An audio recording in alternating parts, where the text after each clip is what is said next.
Oh boy, story.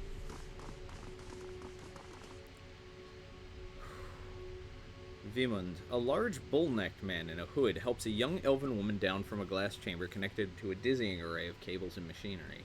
Her skin and clothing glisten with fresh blood. You may feel a little lightheaded for the next hour or two, but that will pass. Have a meal and get some sleep when you return to town. The transfusion.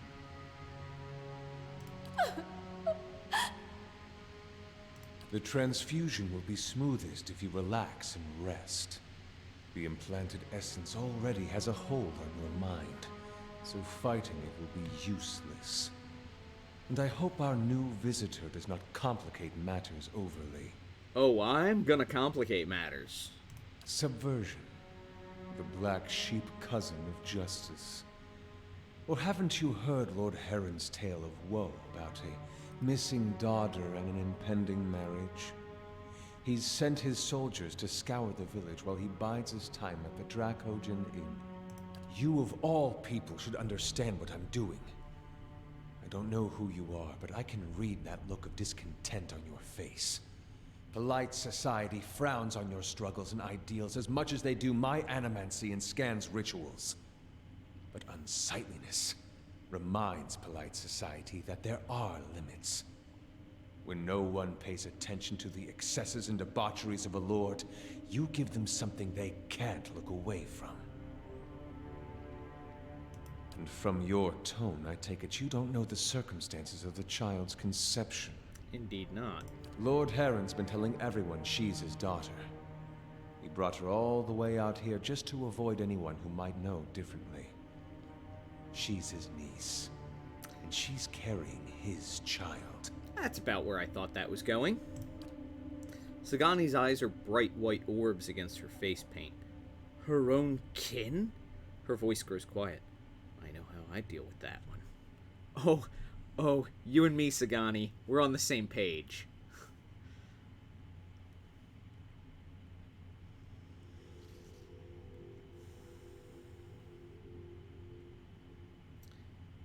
It is the product of a corrupt and degenerate system of nobility. I have to agree with This you is there. all to ensure that some drop of his blood, some mote of his essence, cleaves to his fortune long after he's dust in the ground. Heron's own wife's delivered nothing but hollowborn. Now he's got no heir, and his sister's child, Elise, is reaching the age to marry. Without progeny of his own, Heron's legacy would pass to her issue.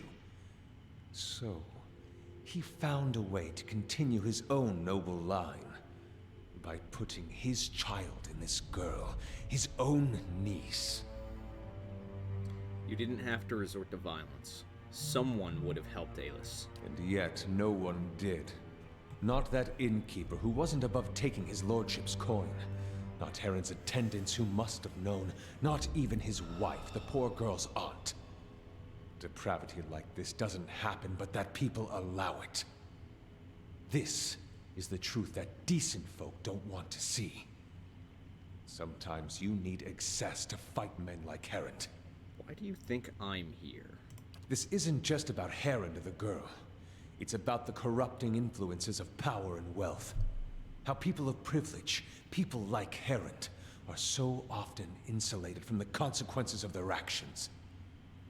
The charged essence of dozens of maltreated slaves and underlings is already taking root in her mind. Once it's established, it'll drive her to murder her uncle, her aunt, and anyone foolish enough to get in her way. People won't be able to look away from Heron's sins then. So, let me get this straight. In order to punish Heron, you further victimized a victim. And you think you're going to get me on your side. Ha! Listen to this. Listen, leave it to Skane to go to such lengths to avoid confrontation. How will this lord learn if he is not directly punished? Break this lord's body, bestow on him 100 red gifts. Let him know why he must suffer. Only then do you correct the problem. I am more on Durance's page. I like my party. I do not wish to destroy Nestor Heron. I wish to end his entire rotten line.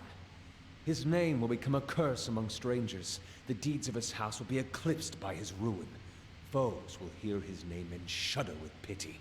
And any relatives who should survive him will abandon their fortunes just to rid themselves of the association.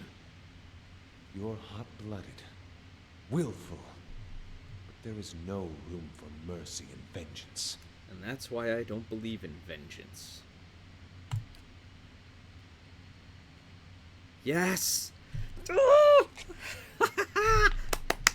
Yes! Do it. The grieving mother bows her head. Thank you, Watcher. You feel her reach out, persistent yet gentle. Alis does not move, but the grieving mother trembles with exertion, and the air around her rings with the sound of chimes. At last she collapses, her energy spent. The strain throbs in her mind. For just a moment, Alis's eyes close. When they open again, her expression is blank. But as she takes in the scene before her, you, Wymond, and the machinery in this strange dark room, her confusion turns to fear. She lets out a choked cry. Kill them. All of them. She can't destroy Heron, then we can destroy his legacy with her. Oh, buddy. Oh, buddy.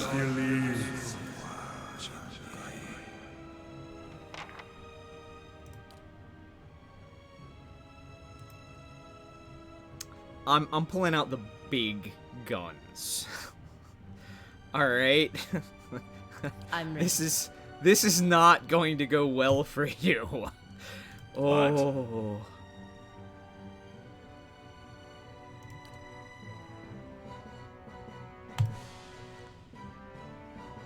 Ready, Watcher.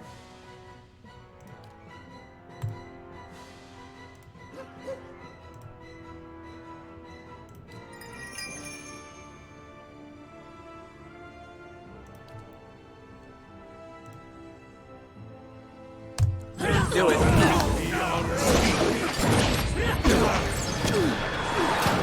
Oh yeah, that's what I like to see. Gib the fools. Alright, who has nothing they're doing? Because it looks like Sagani. Ready, Watcher. Yeah, Sagani is done. So I'm gonna have...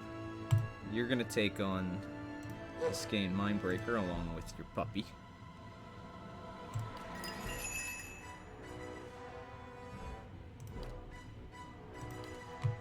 We're gonna give you that.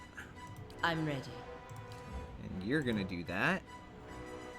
I'm here. And you're gonna do that.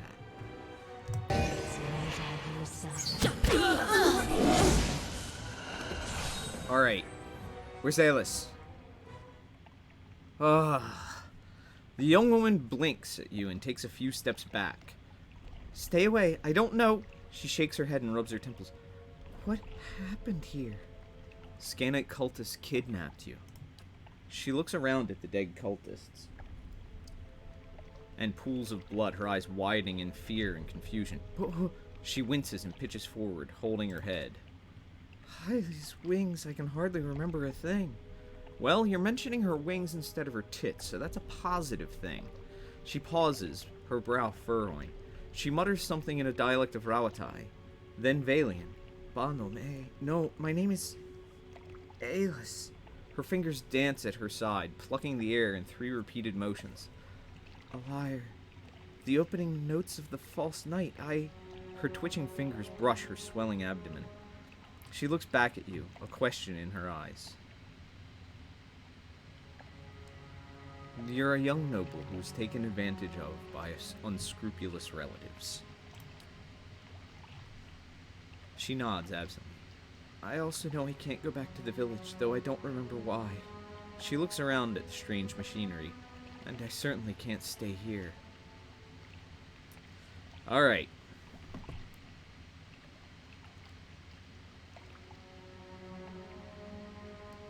See, but I don't trust anybody else but my people. Why can't I send her to the keep? I want to send her to my keep. Exactly, Kloppy. Exactly. Oh, yeah. Let the hammer fall. Oh, that was very satisfying.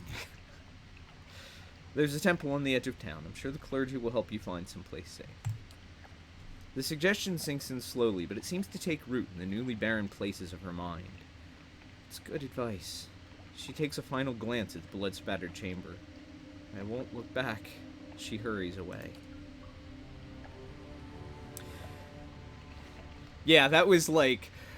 It's mind-numbing because I'm like, down with the system by victimizing more people. Huh, where have I seen this before? Well, not here. We're not gonna let it happen.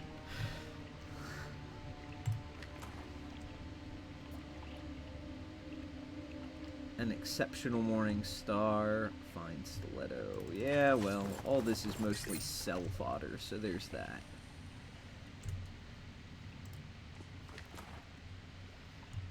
This is why I play games. This was therapeutic. Oh yeah. Oh yeah. I'd be glad to. Several, possibly all of them, you know? It's one of the reasons why I play pallies the way I play them. Like, no. A paladin goes to the small places and helps the small people. Finds the names that are not listed and takes care of people. That is, to me, the essence of what that means. Aatuk. Well, let's find out about Aatuk. A blade of Enutanic origin, Aatuk's skinning knife was a gift passed from mother to daughter used to remove hides from various hardy creatures in the tundra.